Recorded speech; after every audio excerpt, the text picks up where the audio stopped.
Vision news కు స్వాగతం. నేను మీ ధరణి. మా బ్యూరో చీఫ్ రిపోర్టర్ దాసవరం శంకర్రావు గారు అందించిన సమాచారం ప్రకారం. నమస్తే, నేను మీ శివశంకర్రావు.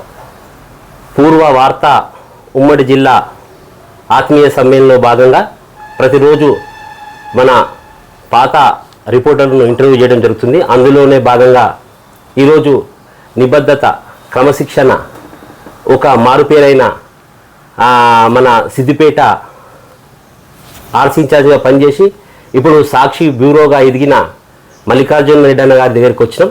అన్నతో ఇంటర్వ్యూ తీసుకున్నాం. నమస్తే అన్న. బాగురానా? బాగున్నాం అన్న. ఫస్ట్ మీ ప్రస్థానం ఎట్లా అన్న, ఎలా అంటే ఇప్పుడు ఇలా రావడానికి?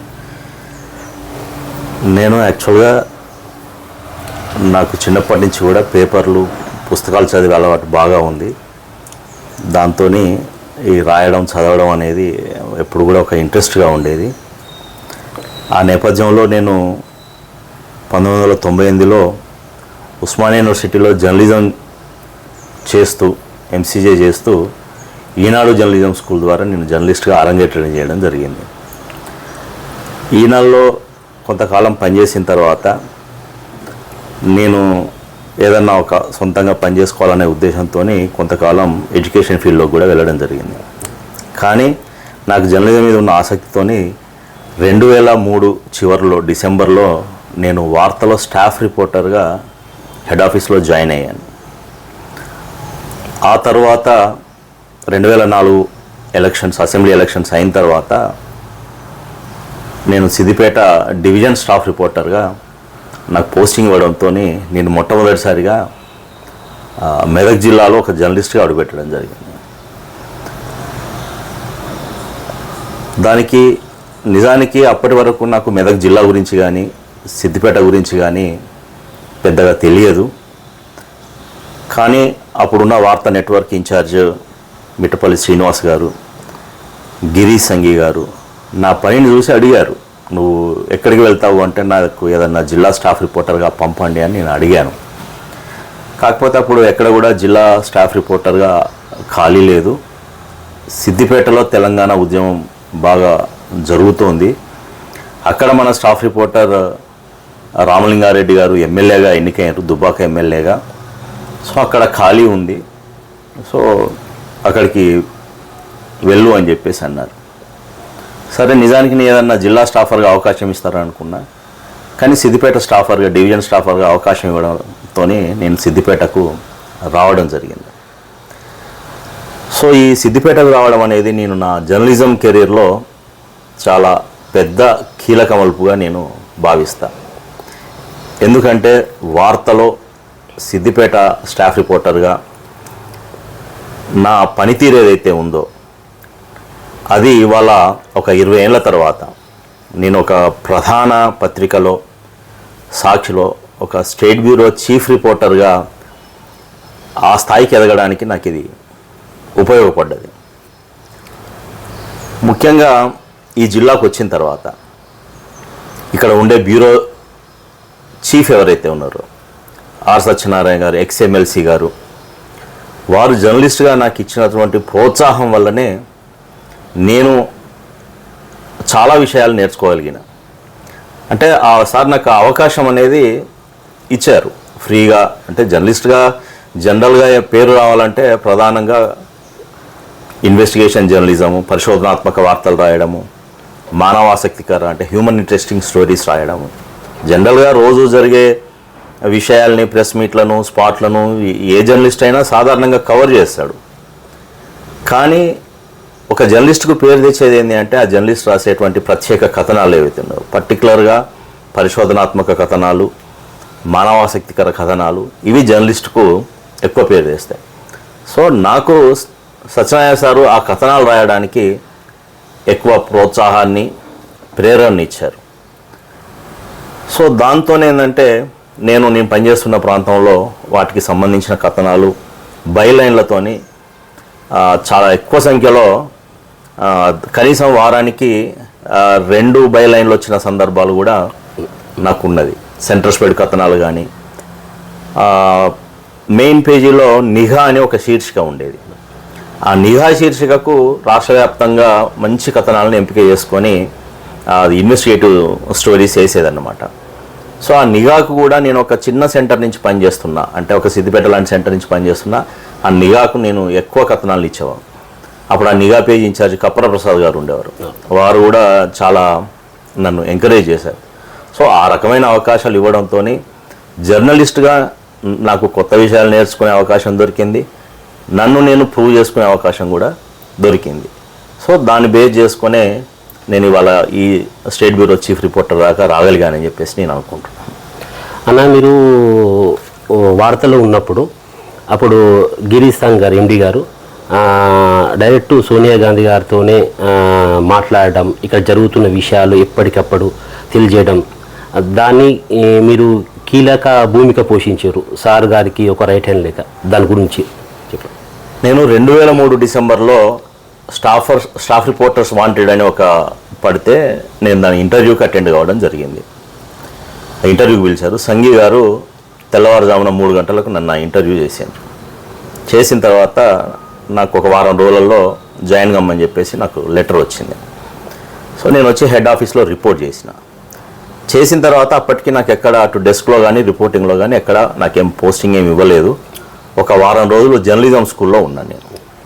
ఉన్న తర్వాత మిట్టపల్లి శ్రీనివాస్ నెట్వర్క్ ఇన్ఛార్జ్ గారు ఎవరైతే ఉన్నారో అప్పుడున్న జర్నలిజం స్కూల్ ప్రిన్సిపాల్ని అడిగారు, మీ దగ్గర ఎవరన్నా ట్రాన్స్లేషన్స్ బాగా చేసే అబ్బాయి ఎవరన్నా ఉంటే పంపించండి అని అన్నారు. సో నేను వెళ్ళిన తర్వాత మిట్టపల్లి శ్రీనివాస్ గారు కొన్ని కాగితాలు ఇచ్చి వీటిని ట్రాన్స్లేట్ చేయండి అని అన్నారు.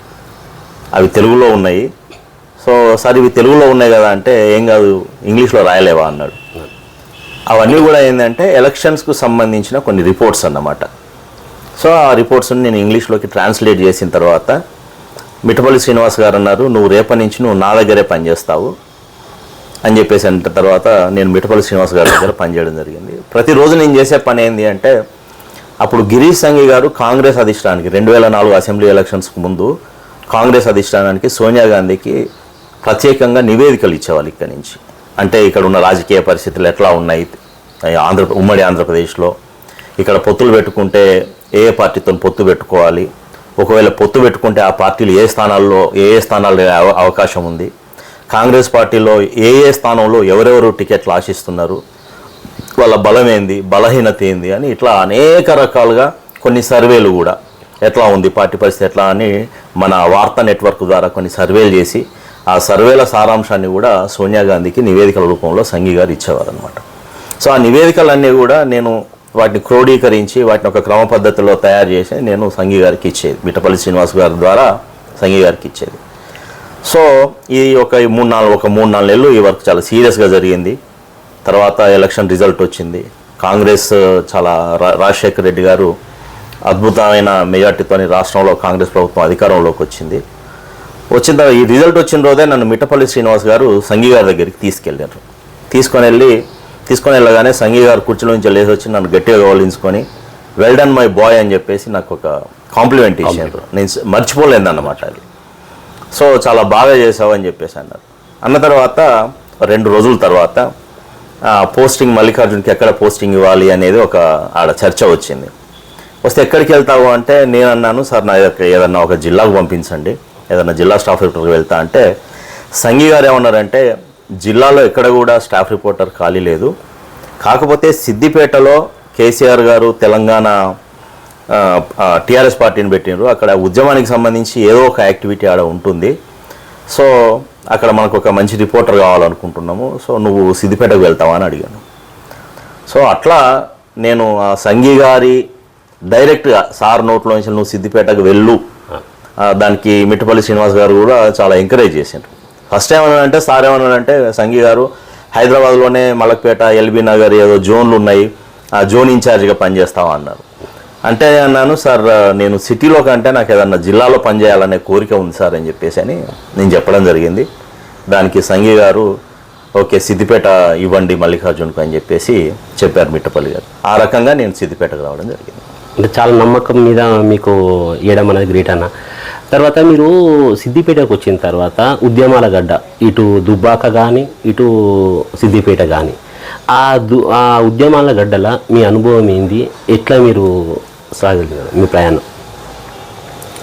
నేను సిద్దిపేటలో అడుగుపెట్టిన నేను జూన్ 2004 6వ తారీఖు నాడు నేను సిద్దిపేటలో స్టాఫ్ రిపోర్టర్గా వచ్చాను.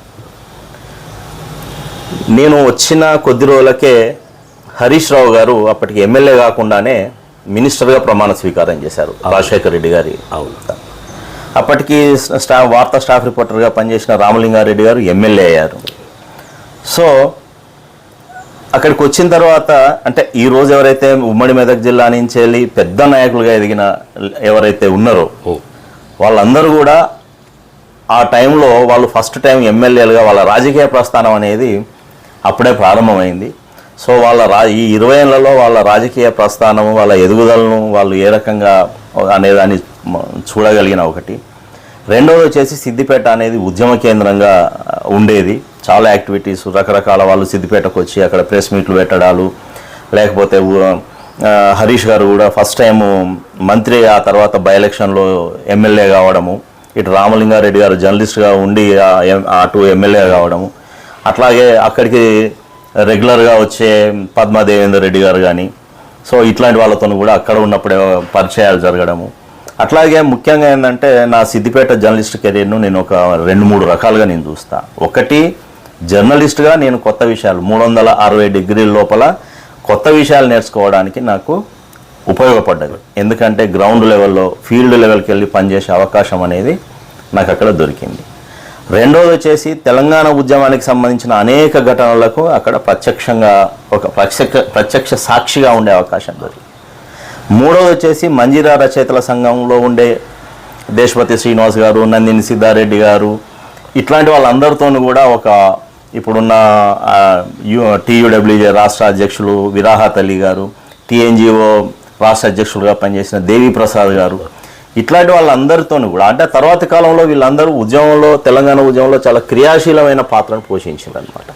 సో అటు జర్నలిస్ట్గా, ఇటు ఒక సాహిత్య వాతావరణం, మరసంతో అనుబంధంతో ఒక సాహిత్య వాతావరణంలో వాళ్ళతోని, ఇటు తెలంగాణ ఉద్యమంతో, వీటన్నిటితో కూడా ప్రత్యక్షంగా కలిసి పనిచేసే అవకాశం, నేరుగా చూసే అవకాశం అనేది నాకు దొరికింది. దాన్ని నేను చాలా సంతోషిస్తూ ఉంటాను.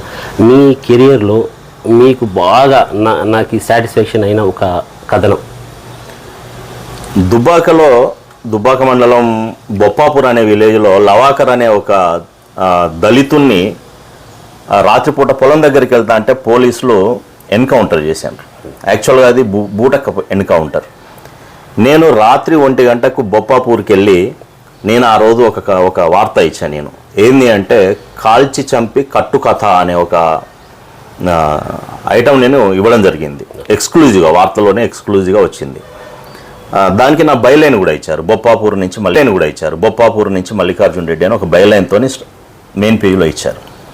ఇచ్చిన తర్వాత అది తర్వాతి కాలంలో అది ఒక పెద్ద రాజకీయ సంచలనంగా మారిందన్నమాట. అంటే ఒక దళిత యువకుడిని కాల్చి చంపడం అనేది అప్పటి ప్రభుత్వానికి చాలా ఇబ్బందికర పరిస్థితిని క్రియేట్ చేసింది. ఆ విషయంలో నేను కూడా ఆ వార్తలు రాసినందుకు నేను కూడా కొన్ని పోలీస్ యంత్రాంగం నుంచి కొన్ని బెదిరింపులను నేను ఎదుర్కొన్నా.